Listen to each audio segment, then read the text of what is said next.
28 years ago, a white man made what he believed was a clean break. He left behind two young black boys as grandsons and told himself it was the best decision for everyone. He never looked back. But today, that man Martin Kendall sits behind his desk in a wood-paneled office, staring at the names of the new controlling shareholders of the investment firm, now buying out the supermarket empire he spent 4 decades building. The names were unmistakable: Eli and Jordan Barnes. Martin's hands trembled over the papers as he read the proposal again. Barnes Capital now held the majority stake in his chain, Kendall Foods. He blinked. Those boys now men in tailored suits were walking through his doors at 2 p.m., and they knew exactly who he was. Martin's mind spiraled back to a gray, rainy afternoon nearly 3 decades earlier. The sounds of 2 3-year-olds screaming as child welfare officers pulled them away. The bodies of his daughter, Diane, and her husband, Terrence, covered by sheets in the hallway. He remembered standing frozen, unwilling to move, to act. The boys had looked up at him with eyes full of fear and confusion, and he'd done nothing. His assistant, Claire Navarro, broke his trance. "Mr. Kendall, the Barnes Capital team is here." Martin straightened his jacket, took a shaky breath, and said, "Send them in." The door opened. 2 men entered, identical in stature, but with subtle differences. One had a long scar at his temple. The other wore his hair shorter and tighter. They each wore sleek charcoal suits, one with a navy tie, the other burgundy. Their presence was polished, powerful, and deliberate. They had their father's frame. But Diane's eyes. "Mr. Kendall," said the one with the navy tie, extending his hand. "I'm Eli Barnes, CFO of Barnes Capital. This is my brother, Jordan, our CEO." Martin stood and shook their hands. "Gentlemen, thank you for coming. You've built quite a legacy here," Jordan said. There was weight behind the word legacy, and Martin flinched inwardly. "Please sit." Martin gestured. "I understand you have a proposal to discuss." Eli opened a leather portfolio and laid out the documents. Barnes Capital is prepared to invest $30 million to modernize and stabilize Kendall Foods. That includes streamlining logistics, updating retail systems, and launching an online delivery platform. In exchange for, Martin asked, though he knew what was coming.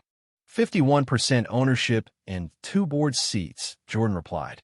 "You become the majority shareholders," Martin murmured. Eli nodded. "But you would remain CEO for at least 3 years, with an option to renew." "We're not here to push you out," Jordan added. "We believe in what you've built. We just think it needs a family touch." The words hit Martin like ice water. He gave a forced chuckle. "Why this company? Surely there are more profitable targets." Eli and Jordan shared a look. "Let's just say we grew up in grocery stores," Eli said smoothly. "Our foster mother ran one in North Philadelphia." "Foster mother," Martin echoed. "Yeah," Jordan said, voice tight. "We were lucky. After being abandoned, we were eventually taken in by someone who wanted both of us. There was no mistaking it now. They knew who he was, and they were here for more than a corporate acquisition." Martin cleared his throat. "I'll need time to review." "Take a week," Jordan said, standing. "And Mr. Kendall," Eli added, turning at the door. "We reserve a table at La Rue Noire. Tomorrow, 7 p.m. It might be good to talk about family history." When they left, Martin slumped back into his chair, clutching the edge of his desk. He felt the years crash down on him like a tidal wave. Outside the office, Eli adjusted his tie. "He knew us." "Of course," Jordan said. "We look like Mom." They stepped into the elevator. "Phase 1 complete," Jordan added. "He's rattled." "He should be," Eli replied. "But remember, this isn't just about taking over. We need answers." Back in the hallway, Claire Navarro had paused beside the water cooler, having heard everything.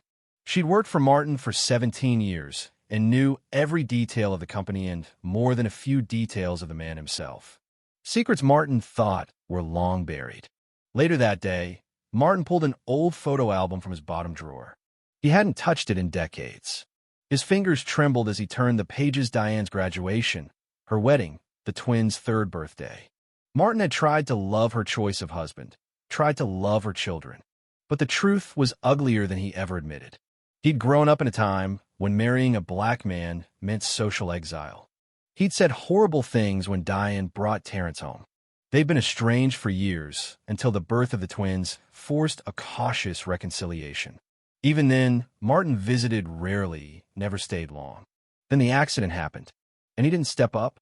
He told himself they were better off without him. But even he had never fully believed that. That night, Eli and Jordan returned to their suite and discussed their findings. They'd been placed in over a dozen foster homes until Leslie Tate, a grocery store owner, took them in and raised them like her own. She had died a decade ago. They'd used her life insurance to launch Barnes Capital. Their $300 million portfolio was built from grit and grief and the memory of the woman who had loved them unconditionally. They weren't here for revenge. They were here for the truth. Part 2 of the story continues below due to response limits. The following morning, Martin received a call from Claire. "I found something," she said. "What?" "Letters. From Leslie Tate. Dozens of them." Martin froze. "She tried to contact you for years. Photos, school updates, I found them in your father's old archives." He intercepted them all. Martin's stomach turned. "Why?" Claire hesitated. "I think you already know. Walter never approved of Diane's marriage either. He didn't want the boys in the family. One letter said Jordan nearly died from pneumonia at 9. Leslie begged you to visit. She listed the hospital room number, but you never saw it." Martin sat in silence. "I didn't know," he whispered. "I didn't know any of it. You need to tell them." "I will." That night, the twins reviewed a fresh audit of Kendall Foods. The company was hemorrhaging cash. Their investment could save it, but should it? They had dinner scheduled with Martin in 2 hours. Just before heading out, they received a note slipped under their door. "I know who you are. Meet me at Winston Park. West entrance. 5 p.m. Come alone. A friend of the family." They went together, cautious but curious. On a worn bench sat an elderly woman feeding pigeons. As they approached, she looked up. "My God, you have your mother's eyes." "You knew her?" Jordan asked. "I'm Helen McBride, Martin's sister. Our great-aunt," Eli said. She nodded. "I've waited 28 years to tell you what really happened." They sat. "Walter, your great-grandfather, was a cruel, bigoted man. When Diane married Terrence, he exploded, threatened to cut Martin off. After the accident, Martin wanted to raise you. But Walter said if he did, he'd lose the company. Martin let him win," Jordan said flatly. Helen looked ashamed. "We all did. Walter told social services you were difficult to place. Paid people off to ensure you weren't adopted quickly. He wanted you buried in the system." Jordan's jaw clenched. "He bribed them." "Yes, until Leslie came along. And Walter couldn't stop her. She handed them an envelope. Letters Leslie wrote. Copies. Walter destroyed the rest. Martin never knew." "Why now?" Eli asked. "Because I should have spoken up sooner." They left the park changed. Their dinner with Martin was no longer just a meat tinge, it was a reckoning. At the restaurant, Martin was already seated. But he wasn't alone. An older woman sat across from him, Vivian Sloan, Walter's former assistant. The twins approached cautiously. "Please sit," Martin said. "This is Vivian. She has something to tell you." Jordan sat stiffly. "Let me guess. Another secret." Vivian opened a thin folder. "Walter paid a man in social services to delay your placement. $5,000 a month for 4 years. He didn't just cut you off. He erased you." Eli's voice was tight. "And you helped him?" Vivian didn't deny it. "I did. I loved him in a way that blinded me. But I can't carry this anymore. You deserve the truth." Martin took a deep breath. "I didn't know. I failed you, but not because I didn't care. I was a coward. I let him manipulate me." Eli stared him down. "We lost years. We lost a family. Can you even understand that?" "I can't undo it," Martin said, voice cracking. "But I want to make it right." Their conversation was interrupted by a call from Claire.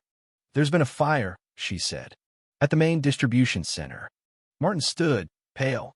"Go," Jordan said. "We'll talk later." At the warehouse, flames devoured the building. "The fire chief confirmed arson." Claire pulled Martin aside. "This could bankrupt us." We don't have the reserves to rebuild. A black SUV rolled into the lot. Eli and Jordan stepped out. You're here, Martin said, surprised. This affects our investment, Eli replied. But more importantly, someone's trying to force your hand. A fire investigator approached with a burned phone found near the origin point. We recovered one message, he said. Job done. Kendall will have no choice but to sell. Payment as agreed. Can you trace it? Martin asked. Burner phone. Paid cash. But we'll try. Claire spoke up. Westbrook Holdings made an offer last year. Their CEO is Dennis Holloway. Holloway? Jordan's eyes narrowed. His father was your dad's closest friend. And he saw us this week, Eli added. He might be behind this. Martin looked heartbroken. I trusted him. We need to act fast, Jordan said. Expose him before he frames you for insurance fraud. The next morning, they held a press conference. Barnes Capital is committing $30 million to rebuild Kendall Foods, Eli announced. We also have evidence suggesting corporate sabotage, Jordan added. Inside Martin's office afterward, the three men sat down. I want to say something, Martin began. I failed as a father, as a grandfather. I let fear and pride blind me. I don't deserve forgiveness, but I hope to earn it. Jordan's reply was cool. Acknowledged. But this isn't over. It never is, Eli said. But we're willing to talk. To try. Then Martin's phone buzzed. The police arrested Dennis Holloway, he said, eyes wide. They found emails implicating his father and Miney in everything. A week passed. The scandal made national news.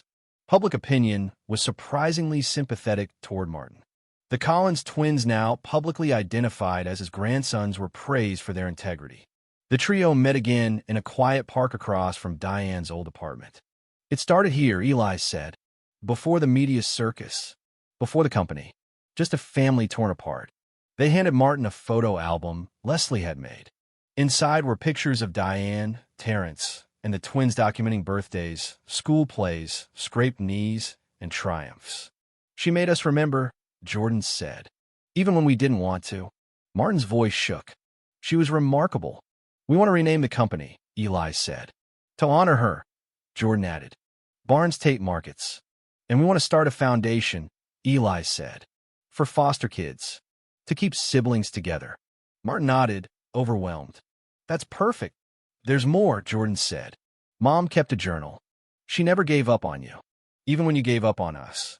Martin gave him a small box. Inside was a silver locket. Diane's. Inside, a photo of the twins as newborns. I've kept it all these years, Martin said, waiting for the day I could give it back. Jordan held it. Thank you. 3 months later, the first Barnes Tate Market opened with a ribbon-cutting ceremony. A plaque at the front honored Leslie Tate and the values she instilled.